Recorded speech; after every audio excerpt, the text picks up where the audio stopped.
Well, first of all, thank you, Cindy, for having me. It's great to be here at the Mulvane Art Museum, and really excited to be kicking off this exhibition here.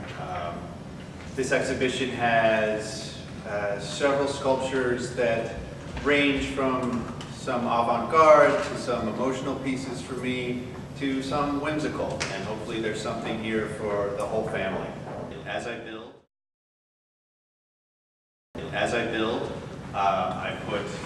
I sketch out my designs ahead of time. So I use what's called brick paper. It's a lot like graph paper, but it's instead of little squares, it has the shape of little Lego bricks. And I sketch out my ideas on that, and then I actually start the building process where I glue the bricks together. Inspiration is the key component, and finding that inspiration comes from so many places.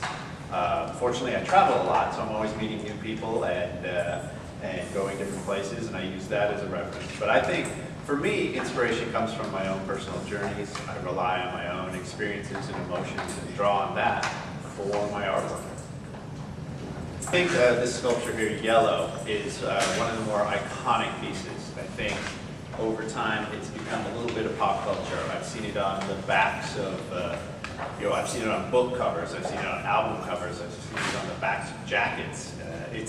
It's many places. It surprises me where this sculpture actually pops up from time to time. You know, the fun thing about Lego bricks is that I want to take it to a place it's never been before, and that's into the Fine Art Museum. And so what happens is I have taken the brick and tried to put some emotion in it, and the result is these sculptures you see where I've tried to express something but still use this childhood toy. And that's the key component. I think one of the best reactions, I see from people is when they come to the exhibit expecting Lego toys, maybe some trucks and cars, maybe a few buildings, and then when they see there's actual artwork there, they're in awe. And I think it's very special because what's happening is kids are coming, they're drawn to places like the Mulvane Art Museum for the Lego, but then they stay for the artwork, and they get exposed to the artwork. There's a sculpture upstairs that has a lot of emotion to it. In fact, when I unveiled that sculpture for the first time, a woman started crying.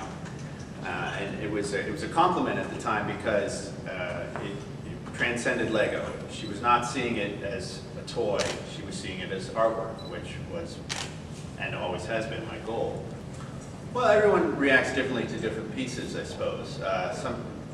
Sometimes the younger kids will really get a fascination for that giant pencil you see upstairs. I think that's because they have pencils. They're familiar with pencils, and it's larger than life, so that's very fun. It's really hard to say. Some people love the giant faces upstairs. Other people react to this one really strongly. And I've had so many folks come up to me and say, hey, I get this, I understand this piece. And I've had just as many people say, I don't get this, I don't understand this piece. So I give the works very simplistic titles to really allow the viewer to have their own interpretation and put their own thoughts to it and really give them a role as to what they think is going on.